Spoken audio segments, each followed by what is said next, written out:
Assalamualaikum warahmatullahi wabarakatuh. Ketemu lagi sama saya ya lur di channel Petani Bawang Merah. Apa kabarnya para sedulur tani semuanya? Semoga baik-baik saja ya lur. Tetap semangat, tetap bertani, tetap menanam bawang merah ya lur. Oke lur, sesuai janji saya kemarin untuk membuat video tentang perbedaan ukuran umbi bawang merah ya, khususnya di bibit. Nah, jadi lebih bagus yang mana untuk ditanam nantinya ya lur. Tapi yang pastinya setiap ukuran ini besar kecilnya nanti pasti memiliki keunggulan dan kekurangan masing-masing. Makanya di sini akan saya sharing beberapa ilmu yang saya ketahui ya lur, yang sudah pernah saya lakukan ya lur, antara bibit yang kecil dengan bibit yang lumayan besar ini. Nah, ya lur, sebelum kita lanjut, alangkah baiknya bagi para sedulur petani yang baru bergabung dengan channel saya ini untuk subscribe dahulu supaya nantinya tidak tertinggal video-video terbaru dari saya lur. Dan jangan lupa nyalakan loncengnya. Lur. Oke, kita mulai. Yang pertama dari segi harganya dahulu. Yang ini yang kecil biasanya harganya lebih murah dibanding dengan yang besar-besar ini. Kenapa? Karena ya memang begitu. Biasanya yang lebih kecil harganya biasanya lebih murah dibanding dengan yang besar-besar. Nah, terus biasanya ada selisih antara 2000 sampai 5000 tergantung si penjualnya itu sendiri ya lur. Terus yang kedua dari segi jumlah. Nah, yang kecil biasanya jumlahnya lebih banyak dengan yang besar, bisa 1:2 ya lur. Makanya untuk kebutuhan bibit dengan luasan misalkan 1 hektar, untuk yang besar ini bisa sampai 2 ton, yang kecil kita hanya butuh 1,5 ton ataupun bisa kurang lagi. Makanya kalau orang Jawa, orang biasa petani menyebutnya itu yang kecil lebih babar, lebih irit karena jumlahnya lebih banyak. Terus itu dari segi jumlah ya lur. Terus dari segi penyimpanan, nah ketika sudah dibelikan pasti kita simpan. Penyimpanan yang lebih besar ini biasanya banyak yang busuk dibanding dengan yang kecil. Kenapa? Karena yang lebih besar ini kadar airnya lebih tinggi ya lur. Apalagi kalau yang pentol-pentolan itu biasanya pasti busuk. Makanya kalau kita dapat yang pentolan, alangkah baiknya kita sortir, kita jual sayur aja biar nanti tidak rugi karena busuk. Terus yang kecil kenapa lebih tahan? Karena mungkin dia kadar airnya lebih sedikit ya loh, makanya dia tahan terhadap pembusukan. Oke, terus selanjutnya yang ketiga, ketika penanaman, yang kecil lebih boros tenaga kerja, yang besar lebih irit. Nah, kenapa lebih boros yang kecil? Ya karena kecil ini nanamnya itu jelimet ya lur, satu jelimet, jadi makanya untuk tenaga kerjanya lebih banyak. Oke, yang selanjutnya ketika sudah ditanam dan sudah tumbuh, biasanya yang kecil ini kalah sama yang besar.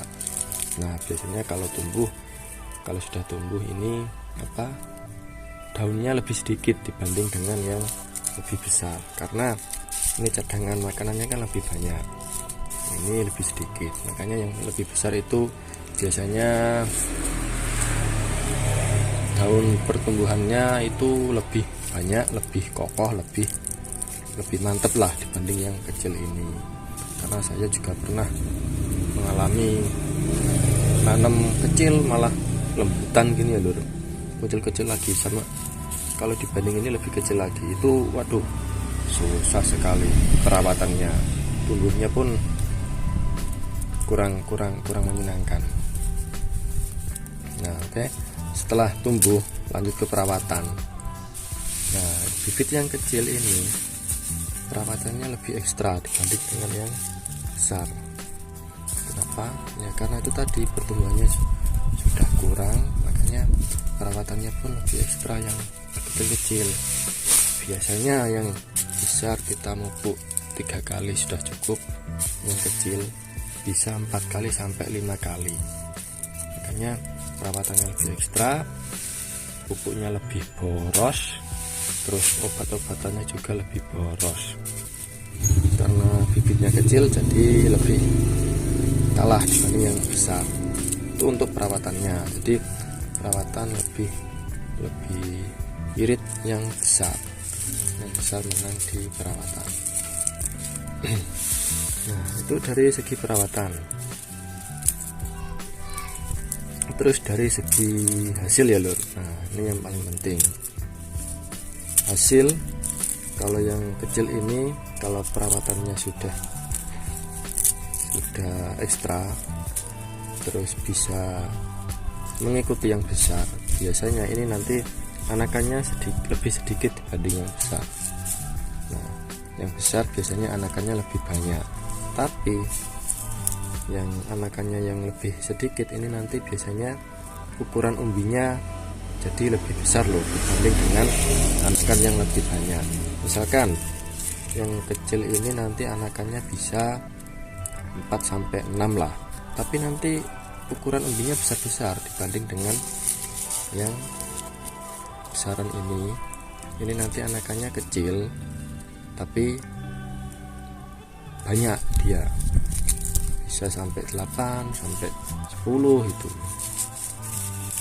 Tapi itu tergantung dari perawatannya tadi juga ya lur. Kalau besar ini pupuknya dia berani jor-joran, berani pupuk yang bagus, terus jumlahnya lebih banyak, itu juga nggak akan kalah dengan yang bibit kecil.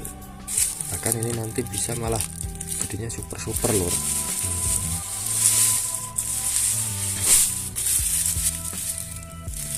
Nah itu tadi kalau dari segi hasil panen ya lur. Nah itu lur, sekilas perbedaan ukuran bibit umbi yang besar dengan yang kecil. Nah terus untuk para petani lebih suka yang mana nih? Kalau saya sendiri biasanya lebih suka yang tanggung, ya tidak besar tidak kecil, karena perawatannya pun lebih mudah. Ya ini termasuk golongan yang sedang ke besar, kalau ini sedang ke kecil ya loh. Kalau terlalu kecil kayak lembut-lembutan gitu, kayak ayak-ayakan, nah pernah saya punya segini, susah sekali. Segini juga itu susah sekali. Kalau ini kan masih ada yang tanggung, karena ini kemarin beli, ya jadi campur-campur gitu loh. Ini juga beli,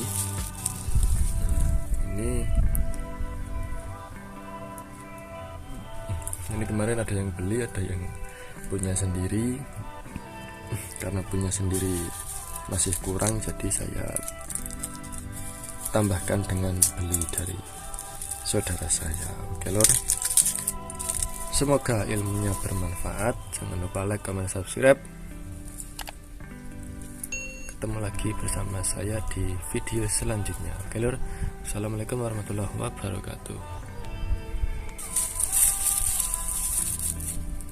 Ini karo servis gua sing bosok lor. Iki wis umur sebulan lagi nanti insyaallah kita tanam. Jadi sudah Agustus tanggal berapa lagi? 22 atau 23. Jadi sebulan lagi kita tanam. Yang kecil ini malah nanti 2 minggu lagi udah bisa tanam ya lur, karena ya ada sumbernya di sawah, bisa tanam lebih dulu. Lur ya, semoga nanti hasilnya lebih bagus dengan harga yang lebih bagus lagi daripada tahun-tahun kemarin ya lur. Nah,